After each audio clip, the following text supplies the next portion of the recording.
Greetings, members one and all of the Salivation Nation. We are going to seek to find the answers to the highest purpose of gold. So let's explore.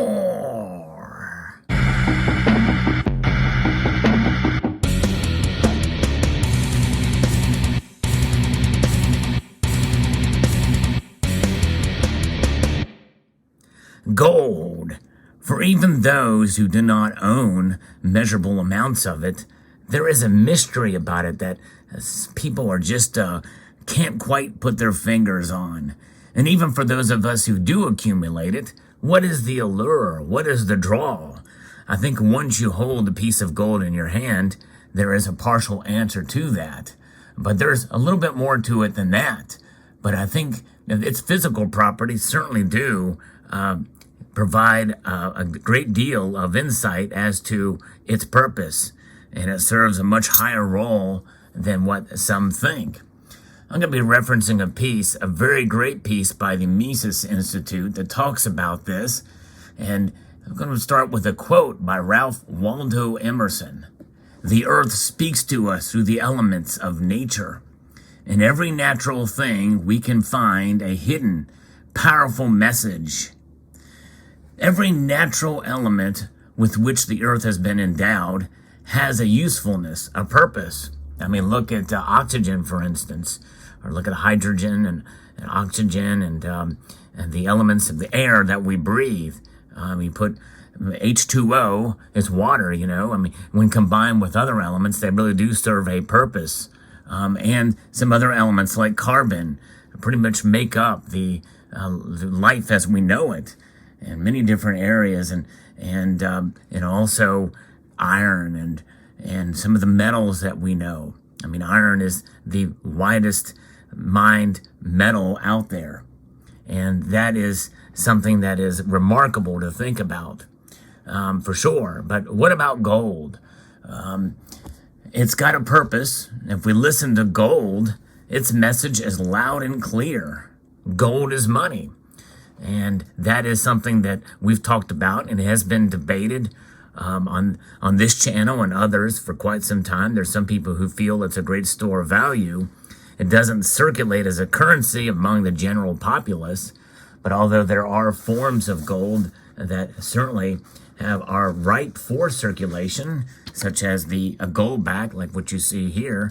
The goldback is a form of a currency that is made of gold itself, a measured amount of gold that can be transacted.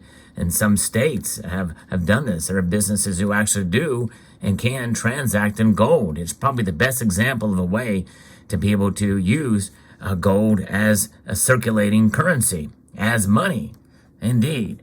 But the Bank of International Settlements certainly recognize gold as money, as they have labeled it a Tier 1 asset in April of 2019, putting it on par and equal to cash. Nonetheless, the gold's message is loud and clear. To serve as natural money is gold's highest purpose. So let that sink in. It's not just that it's money, it's natural money.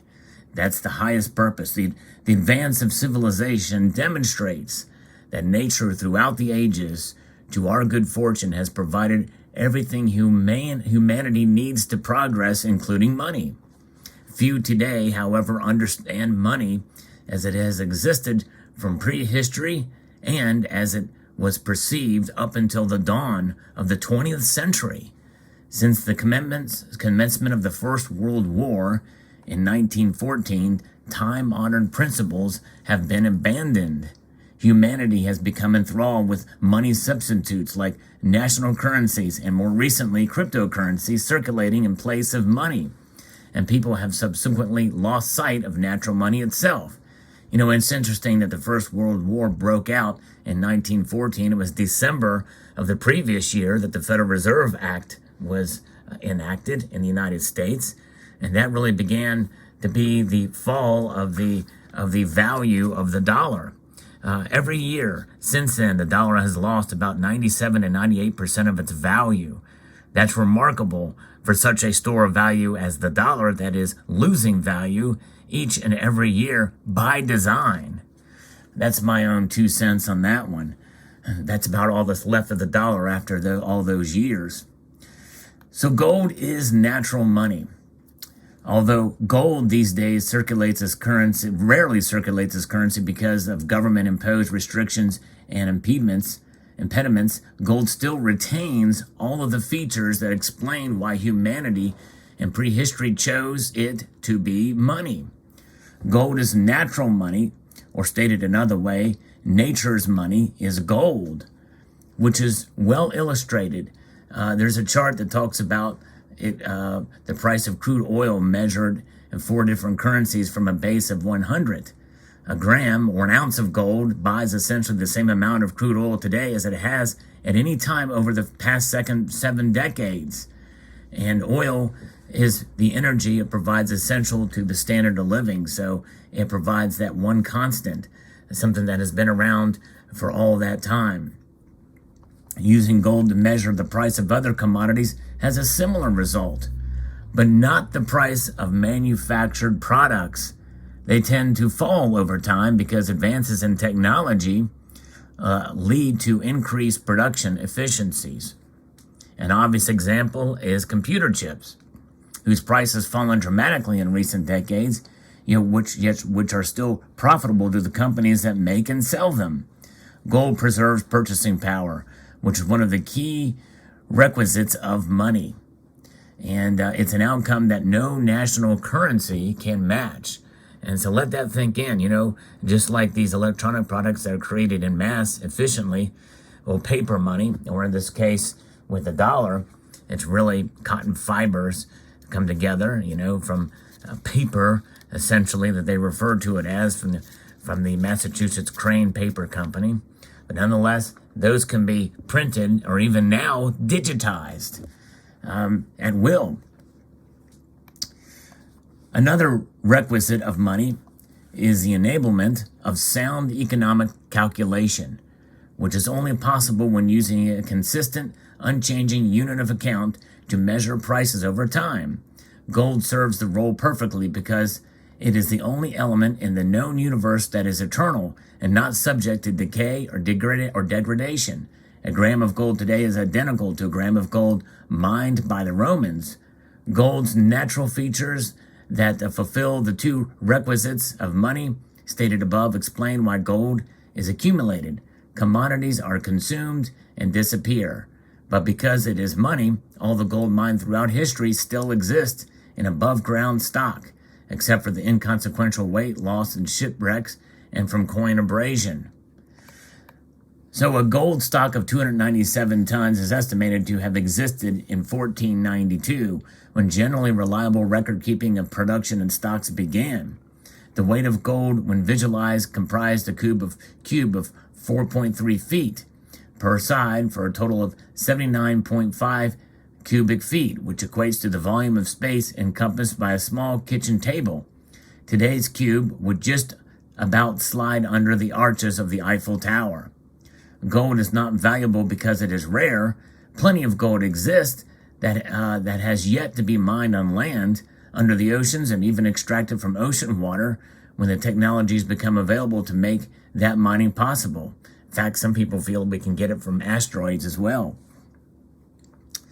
Gold is valuable because it is useful, but mined produced only when it is profitable to do so, which depends on how gold has been dispersed on the Earth's crust when combined with humanity's ability, financial capacity, and available technology needed to discover, mine, and refine it. Over the centuries, gold becomes harder to find and mine, yet its above-ground stock has grown about the same annual rate. The average annual rate over the last 529 years is 1.2%. Since 1960, it is 1.8%, ranging from 1.4% to 2.2%.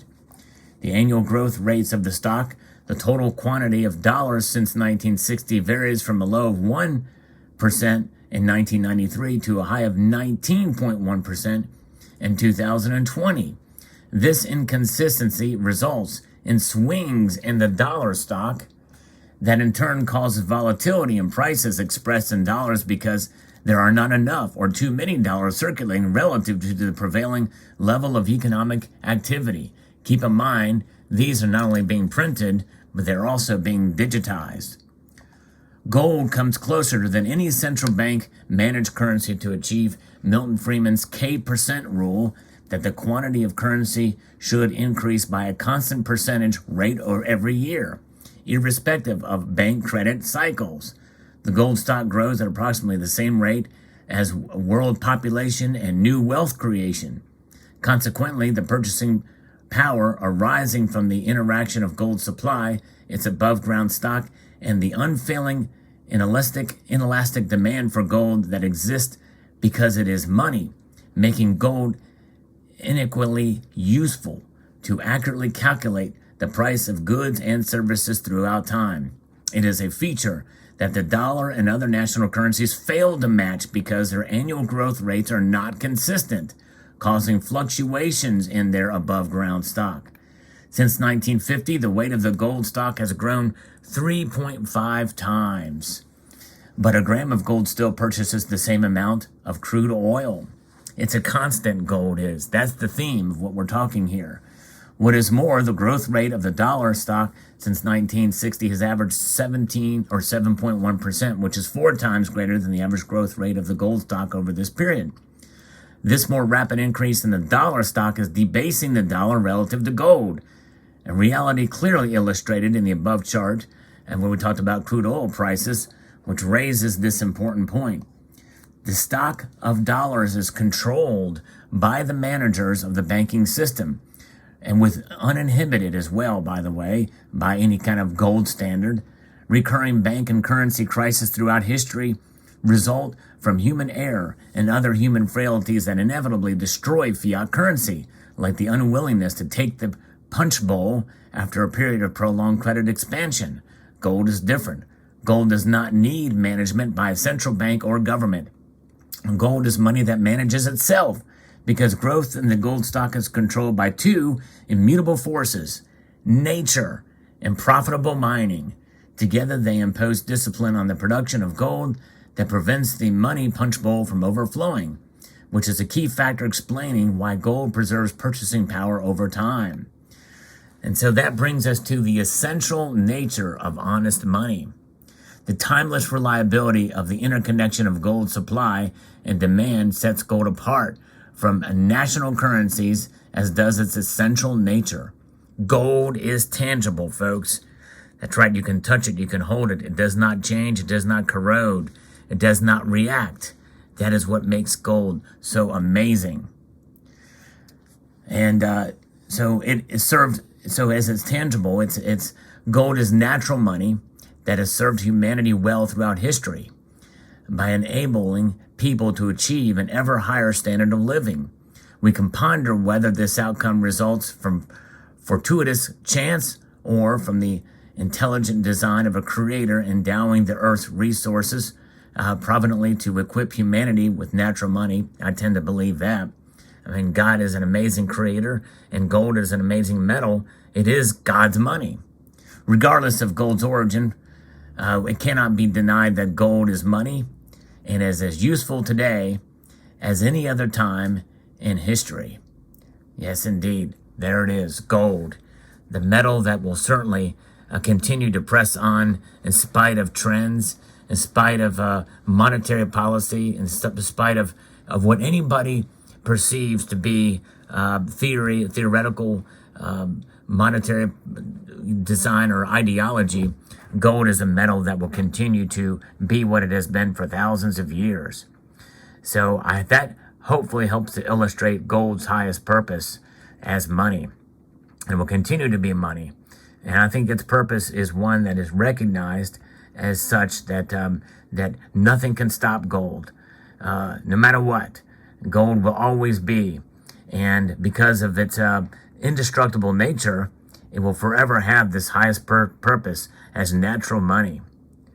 So I hope you found this video insightful. I'd like to extend a multitude of gratitude to you all for taking the time to watch and to encourage you to please rate, share, comment, and subscribe.